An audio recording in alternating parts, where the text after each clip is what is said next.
Perfect time. Perfect. Would you please welcome Lawrence Linder? First timers. Yeah, first time. Don't you need your glasses? Your other glasses? You know, it's very important to bring your wife with you to an event like this. And friends. And friends, right. Oh, now I can't see you, but I might be able to see this.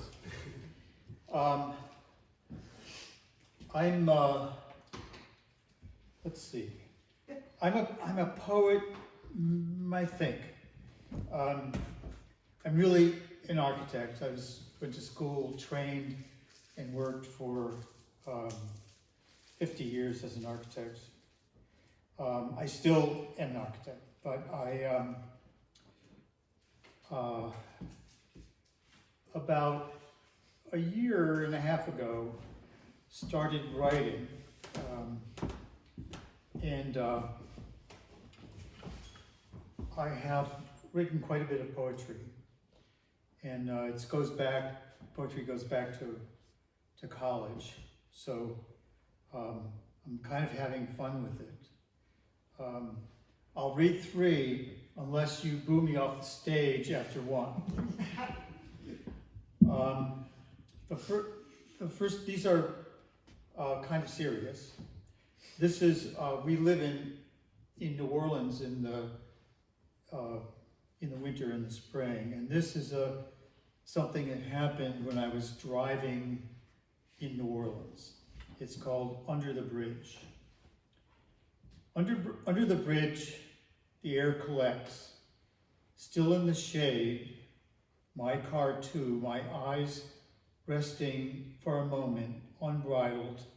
Red comes first, a metal panel slipping its intensity in on top before I can decode its origin. Then another red pops up over the shoulder of a greenish safari camouflage neighbor, shades in the periphery just raising their hand for attention. I turn, head pivoting, my mind returning to the present to take in a cluster of tents, a ragtag to new, standing in defiance of formation. Then the other shapes, nearly static lumps with quilted nylon textures, slowly rising and falling in a plea that matches my own sudden cadence of haunted breathing. A hood of glint in dirty gossamer fits itself around my white guy persona, remaining there in the simple number places me in space, puts me as a dot on the map. It's missing the tent camp ether. For a moment, I linger. I imagine my day starting with a cold, thin plastic floor with socks yelling their place to me, the clothes in a ball, the close, dim odor of failure trapped in my small, confining space. What claim are they looping around me, trapped in their midst by stalled traffic, coffee rapidly cooling, cooling in the divot of my arm, this bottom drawer of my life, and easily closed in common avoidance of these remote members of my family. The traffic breaks, clears, opens for a delayed departure, and these thoughts vanish completely.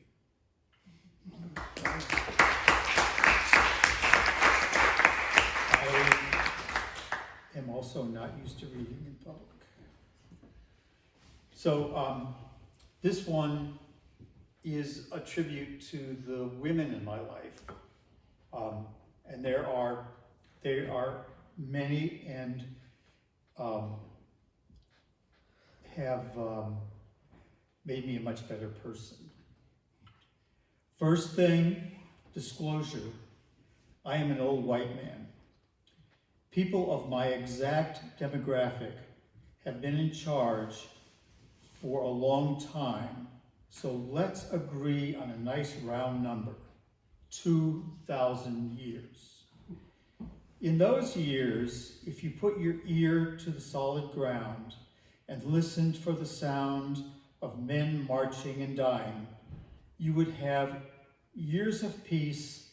Like one egg in a dozen, the other eggs would fall off the wall.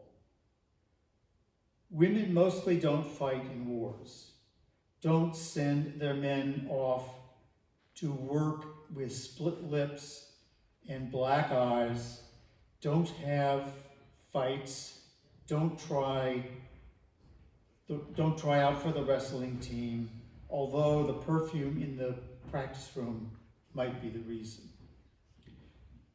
Most cat burglars are not women, nor are gang members or football tacklers or stunt car drivers, but the group of miscreants are not in charge of us. It's the old white guys whose expense accounts and with tiny bald heads.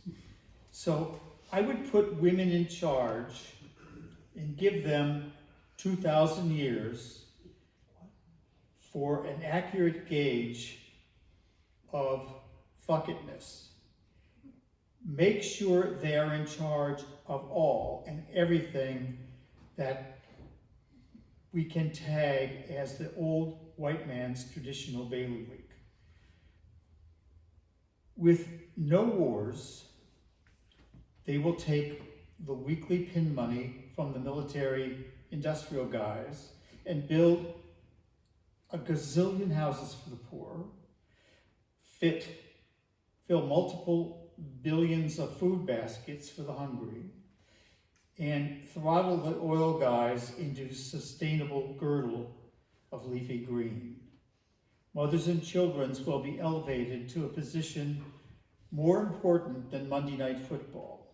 Men will become the cleaners, the cooks, the child care experts, and will keep score of the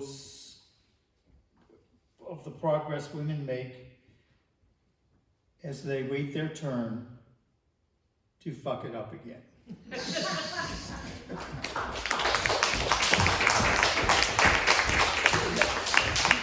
Okay. One more. This was, I wrote this after seeing an interview on television of a hearing in Florida for the banned book process, if you want to call it that, but the Florida State Board of Education was having an open hearing. And this 90-year-old woman spoke up about how her husband died in the Second World War, and she didn't believe that he died so a bunch of, I don't think she said this word, but a bunch of assholes in Florida could affect the freedom of speech and learning, and her plea was very elegant. So this poem is called Ashes. For our children. The songs of the banned books are the ashes of the burned books, flying up over the shallow graves of the stone of bravery and clear-eyed experience to land far above the real layer of grounded clouds, to rub against the thunder and eat the lightning, to pulverize as powder, to be hurled against the wind, to be juried into the rain, to fall as tears outside the fence of politics, beyond the reach of reaction, and the forest of tethered opinion, to land as a million billion seeds that will grow flowers that will grace the lives of other curious children who will become the authors of astonishing books that will not be banned, but will illuminate and enlighten our lives. Thank you.